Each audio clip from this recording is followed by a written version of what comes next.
46. The influence of Jesus.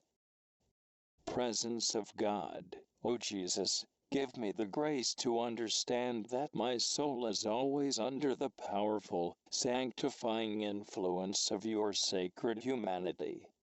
Meditation.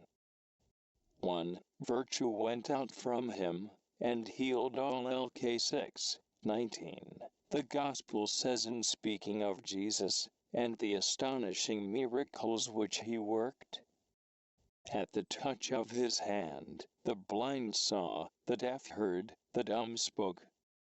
The power which went forth from him was so great that the poor woman suffering from the issue of blood had only to touch the hem of his garment, to feel herself instantly cured. It was just as easy for him to purify and sanctify souls, and to forgive sins, as it was to heal bodies. Which is easier to say, "Thy sins are forgiven thee," or to say, "Arise and walk"?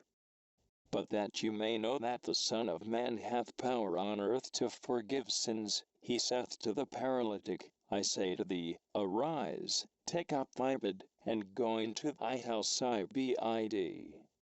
5:23.24. To remit sins is the prerogative of God alone. If, then, Jesus says of himself, who is visibly a man, that he has the power to forgive sins, he affirms that he is God, and that the divinity works in his humanity. Indeed, his sacred humanity, full of grace and power, is precisely the instrument which his divinity uses to bestow all grace and life. The sacred humanity of Jesus, now glorified in heaven, continues to impart the same power and virtue it once did in the districts of Palestine, and this power, being imparted to our souls, influences them from within, purifies, transforms, and sanctifies them. The interior influence from which grace comes to our souls belongs to Christ, whose humanity, because it is united to his divinity, has the power to justify. St. Thomas, EEEA, Q.8, 6, 2. We distinguish two phases in Jesus' work of redemption and sanctification. The first phase is his sorrowful life on earth, which ended with his death on the cross. By it he merited grace for us. The second is his glorious life, which began at his resurrection, and still continues, since Jesus himself is always bestowing upon our souls the grace he merited for us on Calvary. But to every one of us is given grace, according to the measure of the giving of Christ. F4:7. Day after day, Jesus applies grace to each of us, and he causes it to increase and develop in us, so that we live continually under his influence. As the head rules the members, says the Council of Trent, as the vine sends its sap through all its branches, so does Jesus Christ exert his influence at every moment over all the just. This influence proceeds, accompanies, and crowns their good works, and makes them pleasing to God, and meritorious in his sight. 6 Ken 16. Jesus is always living to make intercession for us, says St. Paul. Heb 7:25.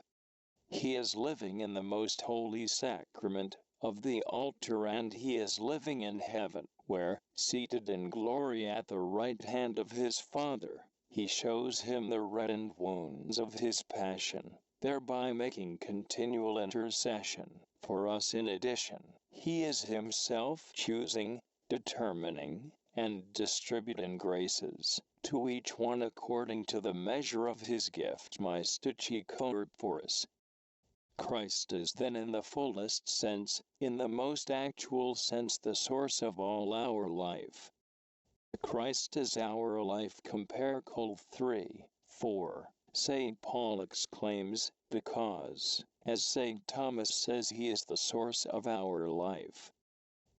Colloquy. O Lord, how much I love your most sacred humanity. O eternal Word, did you not become man in order to be closer to us, to encourage us to come to you fearlessly, in order to lead us to your Father? Then, how could O Jesus, be willing to depart from you, or forget you, even for a short time? O Lord of my soul, my only good, my crucified Jesus, whence have all good things come to me save from you? With so good a friend, so good a captain, at my side, who came forward first of all to suffer, I can bear everything. You help and give strength, you never fail, you are a faithful friend. I see clearly that if we are to please God and He is to grant us great favors, He wills that this should be done through your most sacred humanity, O Christ, for in you, as the Father has said, He is well pleased. Bless the soul who loves you in truth, and has you always at its side.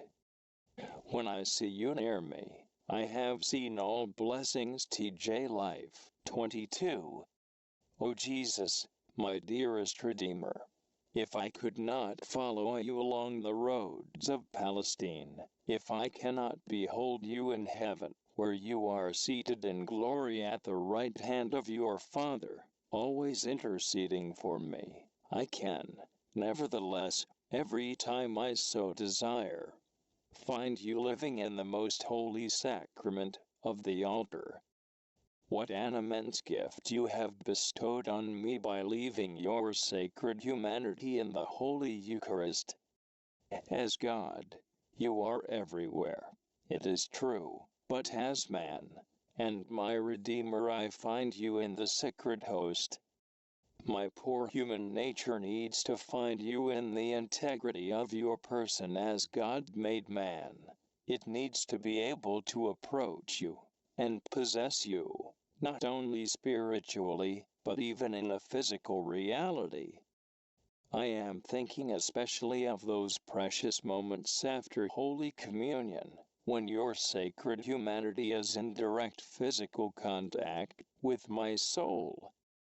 At that time I am not merely touching the hem of your garment, like the poor woman in the Gospel, but my human nature is touching yours, and not only touching it, but is being nourished by it, for you come to me as food. O Jesus, if the influence of your humanity was so powerful that it could heal and justify all who drew near to you, what can it not effect in my soul during those moments of close, profound contact?